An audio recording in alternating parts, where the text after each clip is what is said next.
최근에 매스컴을 타고 들려오는 소식은 늘 전쟁 소식뿐입니다. 아니, 전쟁이 길어지다 보니까 이제 우리 앞에 전쟁이란 말이 그렇게 크게 와닿지도 않을 정도가 되어버리고 말았습니다. 전쟁 소식이 왜 우리에게 있을까요? 그것은 있는 자가 없는 자를 향해서, 가진 자가 가지지 못한 자를 향해서, 누리는 자가 누리지 못하는 자를 향해서 드러내는 싸움의 형태입니다. 우리에게는 지금 가까이 다가와 있는 게 기름값이 얼마나 올라갈까, 떨어질까, 이 걱정이 앞설 수 있겠습니다만, 우리가 살고 있는 이 땅 반대편에서는 생명들이 순식간에 사라지고, 또한 그 파괴로 인해서 삶이 무너지는 그러한 현장에 그들이 있음을 우리가 잊어서는 안 될 것입니다. 이런 것들은 우리에게는 전혀 멀리 있는 이야기들인가? 그렇지 않습니다. 우리 안에도 작은 전쟁들이 늘 존재해 왔습니다. 흔히 그걸 우리는 갑질이라 그런 표현을 씁니다. 우리 사회에 참으로 부끄러운 민낯이기도 합니다만, 민주주의 사회인데도 불구하고 갑질은 사회 병리로 우리 가운데 늘 함께 해오고 있습니다. 이것을 근절하려면 갑의 행포를 막아야만 할 것인데, 관련 법을 만들고 또한 제도를 정비하면 끝날 것인가? 결코 그렇지 않은 것이 우리 앞에 늘 펼쳐져 있는 모습입니다. 아무리 작은 그러한 권력을 쥐었다 할지라도 권력을 쥐는 순간 사람들은 다른 사람을 배려하거나 또는 다른 사람들에게 관용하려고 하는 마음이 사라져버린다고 하는 것입니다. 우리가 이제 지방선거를 앞두고 있습니다만, 이때만 되면 늘 정치하는 분들이 우리 앞에 머리를 숙입니다. 제발 우리를 알아주시고 뽑아주시고 세워주십시오. 잘하겠습니다. 선거가 딱 끝나고 나면 언제 그랬는지 모를 지경입니다. 횡포가 우리 앞에 다가옵니다. 그들이 가지고 있는 권력으로, 그들이 가지고 있는 자리로, 그들이 가지고 있는 그 모든 것들이 동원되어서 우리로 하여금 더 궁핍하게, 더 핍박당하는 자리로 나가게 만들고 있는 것조차 우리 사회적인 병리라 말할 수 있을 것입니다. 우리는 예수를 믿으니까 그렇지 않을 것이라. 아니요, 우리도 역시나 그 정치판에 들어가면 내가 예수를 믿는 사람이어도,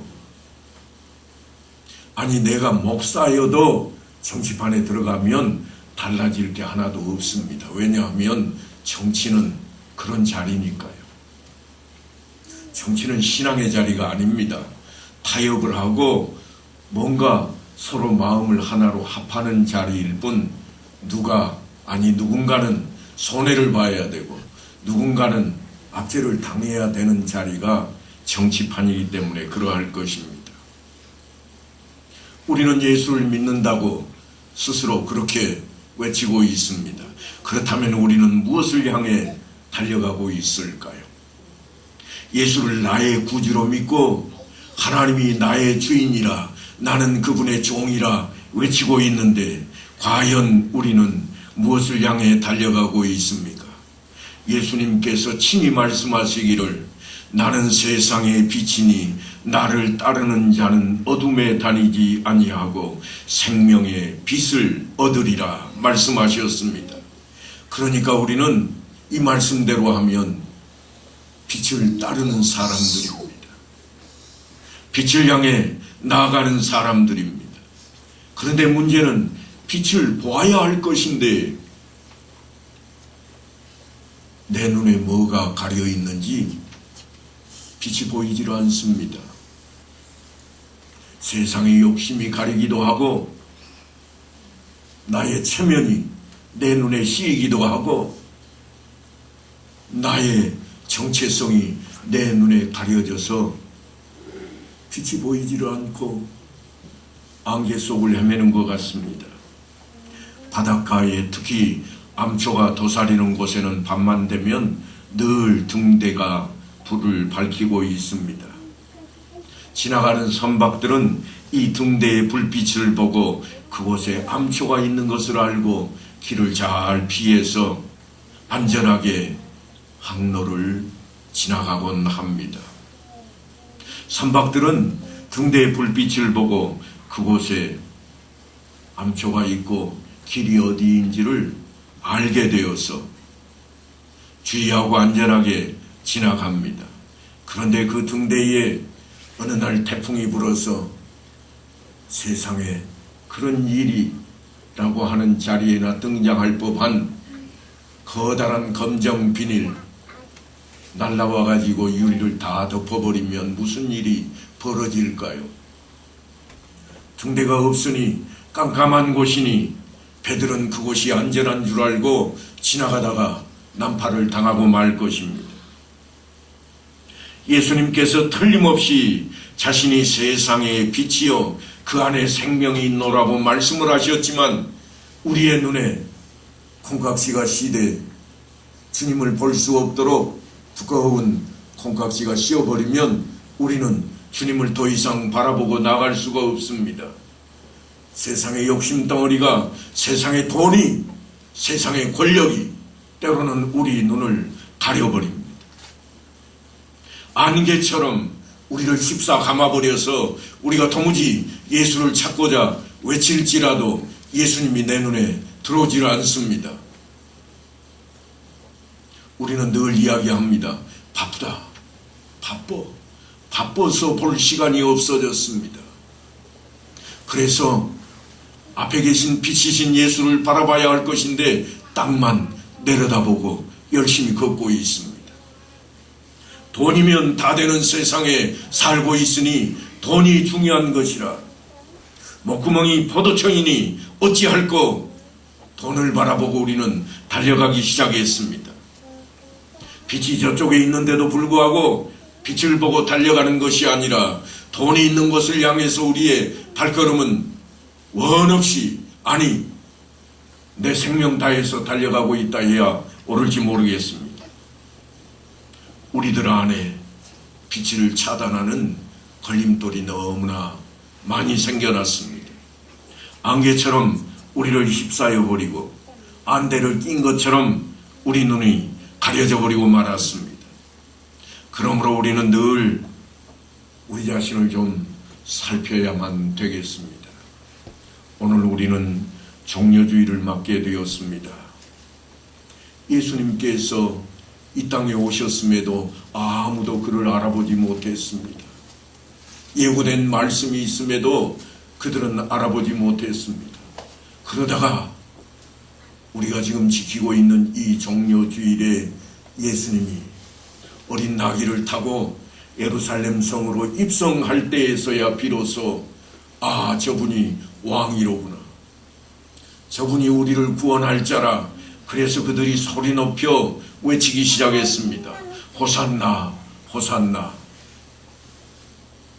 오늘 우리가 읽은 본문 바로 앞쪽에 니고데모라 하는 사람이 등장을 합니다. 그는 학벌이 있는 사람입니다. 그는 학벌만 있는 게 아니라 가진 것도 유력한 그러한 사람입니다. 그런데 빛이신 주님을 그는 바로 앞에 눈앞에 두고도 깨닫지 못했습니다. 주님께서 거듭남에 대한 설명을 하시고 있는데도 불구하고 그는 쉽게 믿지를 못했습니다. 그가 하는 말이 이렇습니다. 어찌 그러한 일이 있을 수 있나이까? 주님께서 니고데모에게 하시는 말씀이 이렇습니다. 내가 땅의 일을 말하여도 너희가 믿지 아니하거든 하물며 하늘 일을 말하면 어떻게 믿겠느냐? 그런데 좀 이상하지 않으십니까? 지금 니고데모가 하는 말씀 가운데 등장하는 이야기인데 주님 앞에 내가 모르겠습니다. 그런데 주님께서 네가 그러지 않고 너희가 믿지 아니하거든 그럽니다. 그러니까 주님께서 지금 이 말씀을 하시는 것은 니고데모 혼자 들으라는 말이 아닙니다. 너 말고 다 좀 들어봐라. 너희에게 믿음이 없노라. 믿지 아니하노라. 하나님의 형상대로 지으심을 받은 우리 인생들은 참으로 놀라운 재주를 다 가지고 있습니다. 하늘의 것을 땅의 것으로, 그것도 자신의 것으로 만들어버리는 그런 재주를 가지고 있습니다. 분명 우리는 성경을 밝히 해석한 책으로 인정한 소요리 문답을 통해서 사람의 제일 되는 목적이 무엇인가, 하나님을 영화롭게 하는 것과 영원토록 그를 즐거워하는 것이라 그렇게 배웠고 알고 있고, 시험을 치러도 거기에 똥물뱅이를 다 할 수 있는 그런 여력이 우리에게 다 있습니다. 그런데 우리 마음속에는 무엇이 등장하고 있는가 하면, 사람의 제일 되는 목적이 뭔가? 잘 먹고 잘 사는 것이다. 그렇게 생각을 할 뿐만 아니라 그렇게 가르치고 있습니다. 놀라운 재주입니다. 남의 것을 빼앗아서라도 많이 가지려고 하는 욕심이 발동하고, 어떻게 해서든지 다른 사람을 누르고 자신이 위에 올라가라고 애를 씁니다. 분명히 야고보서를 통해 경고된 말씀이 우리에게 주어져 있습니다. 욕심이 잉태한 즉 죄를 낳고, 죄가 장성한 즉 사망을 낳느니라. 우리가 너무나 잘 알고 있는 그런 말씀입니다. 하지만 여전히 우리는 욕심을 내려놓지를 못합니다. 아니, 그저 나만 괜찮으면 되고 내 자식만 잘 되면 된다는 생각이 내 머릿속에 가득합니다. 그러다 보니까 내 자식이 잘못한 것은 그럴 수밖에 없는 일일 것이라 그렇게 여겨지고, 남의 자식은 천하에도 못된 놈이라 그렇게 평가해버리고 맙니다. 그래서 사도 요한이 아주 단호하게 처방을 내려놓았습니다. 이 세상이나 세상에 있는 것을 사랑하지 말라. 누구든지 세상을 사랑하면 아버지의 사랑이 그 안에 있지 아니하니, 이는 세상에 있는 모든 것이 육신의 정욕과 안목의 정욕과 이생의 자랑이니 다 아버지께로부터 온 것이 아니요 세상으로부터 온 것이라. 우리가 재주 부려서 만들고 있는 것이 뭐라고 말씀하고 있는가 하면 세상의 것이라, 그렇게 요한 사도가 외치고 있습니다. 결코 하늘의 것이 아닙니다. 그러니까 우리 자신을 주의 깊게 살펴봐야만 되겠습니다. 그러지 않으면 우리도 하나님 나라가 아닌 세상 나라의 삶으로 빠져 들어가 볼 수밖에 없습니다. 목구멍이 포도청이라고요? 아닙니다. 바쁘다, 바빠. 그래서 바빠서 어쩔 수 없다고 생각하십니까? 그럴 수 없습니다. 우리는 그런 삶을 세상의 삶이라 그렇게 이야기하지 신앙생활이라 말하지 않습니다. 그것은 결코 믿음이라고 말할 수 없는 것입니다. 성경은 하늘 이야기를 우리가 읽을 수 있도록 글로 표현해 놓은 그러한 하나님의 말씀입니다. 그러니까 예수님께서 사람들이 무엇이 하나님의 일인지 묻는 그 말씀에 대답하실 때에 이렇게 답변을 하십니다. 하나님께서 보내신 일을 믿는 것이 하나님의 일이니라. 예수를 믿는 것이 하나님의 일이랍니다. 사도 요한도 하늘의 일, 다시 말해서 하나님의 일을 우리가 알도록 성경의 기록에 두었다, 그렇게 설명합니다. 오직 이것을 기록함은 너희로 예수께서 하나님의 아들 그리스도이심을 믿게 하려 함이요, 또 너희로 믿고 그 이름을 힘입어 생명을 얻게 하려 함이라. 그래서 요한이 예수님 이야기를 시작합니다. 그 이야기 우리가 잘 알고 있는 요한복음입니다. 요한복음의 정수라고 할 수 있는 3장 16절을 보면 이렇게 기록해 두었습니다. 하나님이 세상을 이처럼 사랑하사 독생자를 주셨으니 이는 그를 믿는 자마다 멸망하지 않고 영생을 얻게 하려 하심이라. 이 말씀을 바로 전하기 위해서 본문을 우리 앞에 지금 펼쳐놓고 있는 겁니다. 오늘 본문에 뭐라고 기록되어 있는가 하면 하나님이 그 아들을 세상에 보내신 것은, 그 아들을 이 땅에 보내신 이유를 지금부터 성경이 설명을 하고 있습니다. 세상을 심판하려 하심이 아니요 그로 말미암아 세상이 구원을 받게 하려 하심이라. 우리가 조금 전에 읽었던 16절 말씀에 벌써 답이 기록되어 있습니다. 이는 그를 믿는 자마다 멸망하지 않고 영생을 얻게 하려 하심이라. 그래서 뭐라고 말씀을 하는가 하면 그를 믿는 자는 심판을 받지 아니하는 것이요 믿지 아니하는 자는 하나님의 독생자의 이름을 믿지 아니하므로 벌써 심판을 받은 것이니라. 우리가 예수를 믿게 하려고 하나님께서 작정을 하셨고 그 작정을 펼치는 가운데 우리가 택하심을 입었다고 하는 것입니다. 우리 안에 자리 잡고 있는 기복신앙은 생명의 빛을 가리는 가장 높은 담벼락이 될 수도 있습니다. 바로 내 눈앞에 세상에 비치신 예수 그리스도가 계시는데 그 사이에 높은 담벼락이 가리고 있을 수 있습니다. 마치 여행 중에 보는 도심의 야경과 같을 것입니다.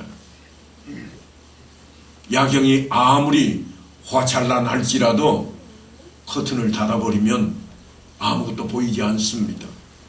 옆에서 함성을 지르고 다 좋아서 박수를 칠지라도 자기 눈에는 들어오는 것이 없습니다. 형형색색의 아름다운 풍광을 그려내는 그런 자리일지라도 담장 너머에 있는 것은 우리가 볼 수 없는 겁니다. 사막 한가운데에서 만나는 신기루와 똑같을 것입니다. 기복신앙은 바로 그와 같은 것이라 말할 수 있습니다. 가장된 복에 불과한 것입니다. 세상 것입니다. 가지고 갈 수 없는 겁니다. 여러분, 이게 아주 귀한 것이라고 우리보다 먼저 이 땅에서의 삶을 마감하고 떠나는 이에게 한 보따리 안겨주어도 그가 하나도 짊어지고 갈 수가 없습니다.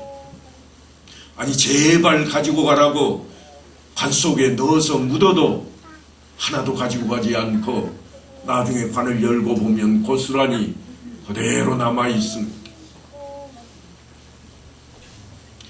예수님을 찾았던 부자 가운데 다른 청년이 하나 있습니다. 그는 자신이 생각하기에 신앙생활을 아주 열심히 잘했다고 여겼습니다. 계명을 지키며 열심히 살았습니다. 그래서 그는 주님 앞에 아주 당당한 모습으로 서 있습니다. 계명을 지켜야 하나님 나라에 갈 수 있노라 설명하시는 주님 앞에 이렇게 반응합니다. 모든 것을 내가 지켰사온데 아직도 무엇이 부족하니까. 그는 자신이 소유하고 있는 믿음과 신앙생활이면 충분하다고 생각을 했습니다. 하지만 주님께서 그에게 들려주는 말씀은 전혀 차원이 다릅니다. 네가 온전하고자 할진대 가서 네 소유를 팔아 가난한 자들에게 주라. 그리하면 하늘에서 보화가 네게 있으리라. 그리고 와서 나를 따르라. 이 말씀이 떨어지기가 무섭게 그는 발걸음을 옮깁니다. 성경은 그 전경을 이렇게 그려놓고 있습니다. 마태가 바라본 그 근거 어디에 있는가 하면 그 청년이 재물이 많음으로 이 말씀을 듣고 근심하며 가니라. 세상 것 때문에 하늘의 것을 놓아버렸습니다. 그런 그를 바라보며 주님께서 한 발짝 더 가까이 다가서십니다. 내가 진실로 너희에게 이르노니 부자는 천국에 들어가기가 어려우니라. 여러분 착각하시면 안 됩니다. 부자는 천국에 들어가기가 어려우니라 그러면 가난한 사람은 다 들어간단 말인가? 아니요. 그 이야기가 아닙니다. 부자가 들어가기도 어려우니 가난한 사람은 얼마나 더 어려울까? 어느 정도로 어려운가 하면 낙타가 바늘 끼로 들어가는 것이 부자가 하나님 나라에 들어가는 것보다 쉬우니라. 돈이면 다 된다고 생각하는 우리 앞에 하시는 말씀입니다.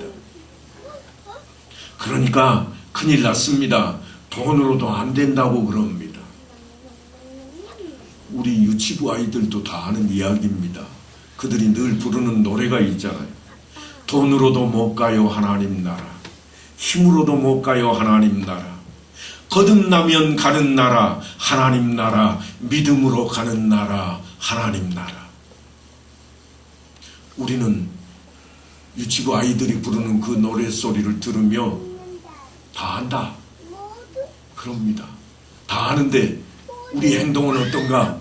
하나님 나라를 그렇게 가는 줄 뻔히 다 알면서도 우리는 귀담아 듣지를 않습니다.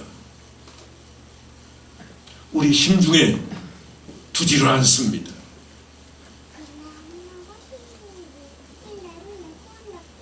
부자만 아니면 되는가?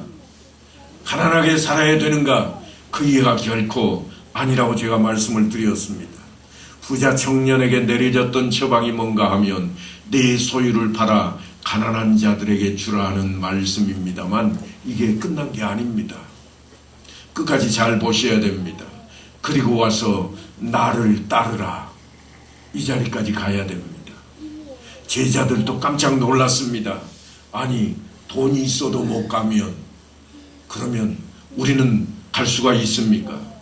그래서 제자들이 걱정스러워서 질문을 합니다. 그렇다면 누가 구원을 얻을 수 있으리까? 주님께서 주시는 말씀입니다.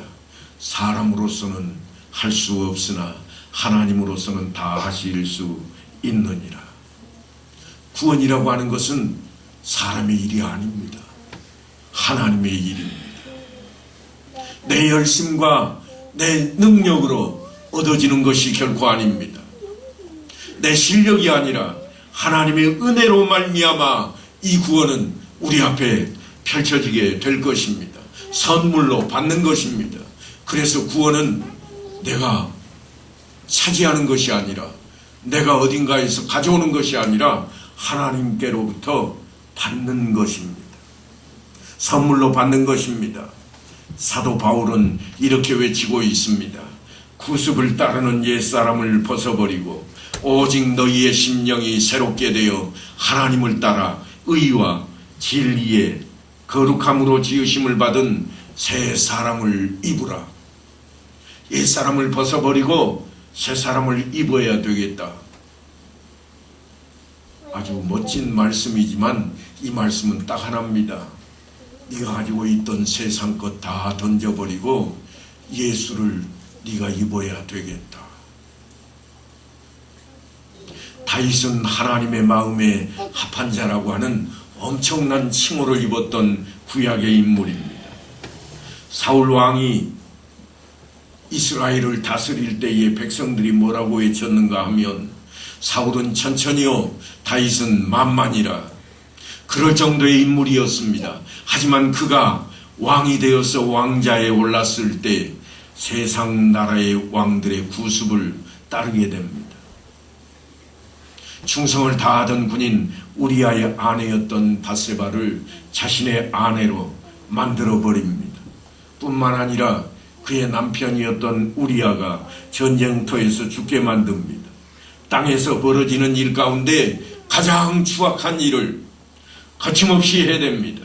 하지만 하나님의 선지자 나단이 그의 죄를 고발할 때에 그는 즉시 자신의 죄를 인지했고 회개하며 하나님 앞에 전심으로 엎드립니다. 내가 여호와께 죄를 범하였노라. 눈을 들어 하늘을 바라보게 되었다고 하는 겁니다. 이스라엘이 바벨론에서 포로 생활을 할 때의 일입니다. 성경의 예언대로 바벨론이 메대 바사의 멸망이 되고 세상이 바뀝니다.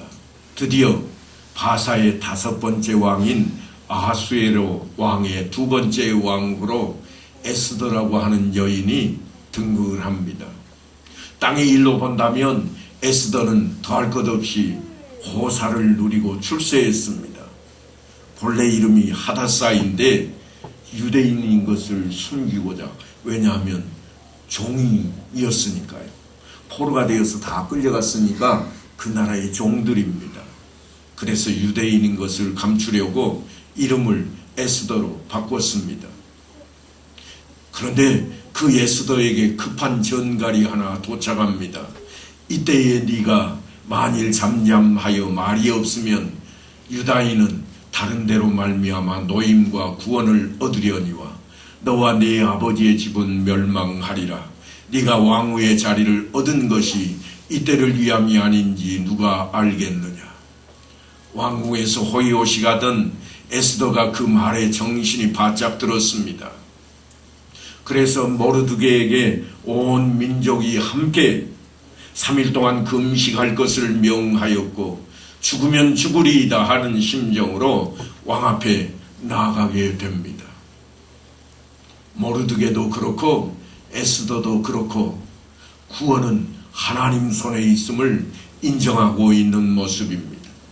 눈을 들어 하늘의 일을 바라보게 되었다고 하는 것입니다. 나의 발걸음을 멈추게 하시고 하늘의 일을 보도록 하신 그 사인을 보내시는 하나님 앞에 우리 모두가 있습니다. 그러므로 내게 일어나는 모든 일상들은 사실은 우리가 하늘을 바라볼 때에 하나님 뜻 안에서 바꿀 수 있는 자리로 나갈 수 있게 될 것입니다. 사도 바울은 망설이고 머뭇거리는 우리를 향해서 이렇게 외칩니다. 항상 기뻐하라. 쉬지 말고 기도하라. 범사에 감사하라. 이것이 그리스도 예수 안에서 너희를 향하신 하나님의 뜻이니라. 하나님의 뜻이 무엇인가? 쉬지 말고 하나님을 찾으라. 그렇게 되면 너희는 기쁨을 누릴 수가 있고, 그렇게 되면 너희 안에는 늘 감사가 찾아오게 될 것이라. 왜 그런 삶을 요구하고 있는가 하면 그를 믿는 자마다 멸망하지 않고 영생을 얻게 하려 하십니다. 예수를 이 땅에 보내신 이유가 거기에 있기 때문입니다. 그를 믿는 자는 심판을 받지 아니하는 것이요 믿지 아니하는 자는 하나님의 독생자의 이름을 믿지 아니하므로 벌써 심판을 받은 것이니라.